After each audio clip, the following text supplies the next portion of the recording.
পরিবহন খাতে মাফিয়াতন্ত্র দূর হওয়ায় এবারের ঈদযাত্রা স্বস্তিদায়ক হওয়ার পাশাপাশি কমেছে দুর্ঘটনা ও প্রাণহানি, এমনটা মন্তব্য করেন যাত্রী কল্যাণ সমিতির মহাসচিব মোজাম্মেল হক চৌধুরী।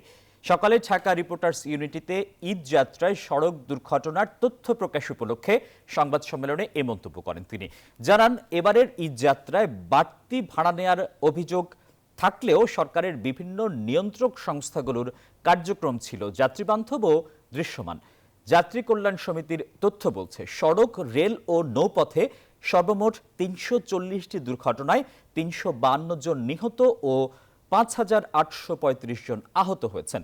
এর মধ্যে দেশের সড়ক, মহাসড়কেই ৩১৫টি সড়ক দুর্ঘটনায় ৩২২ জন নিহত আর আহত হয়েছেন ৮২৬ জন। বিগত ঈদের তুলনায় এবার সড়ক দুর্ঘটনার সাথে কমেছে হতাহতের সংখ্যাও উল্লেখ করে স্বস্তি প্রকাশ করেন মহাসচিব। আগামীতেও ঈদযাত্রা স্বস্তিদায়ক করতে সংশ্লিষ্ট বিভাগগুলোর এমন পদক্ষেপ অব্যাহত রাখারও দাবি তার।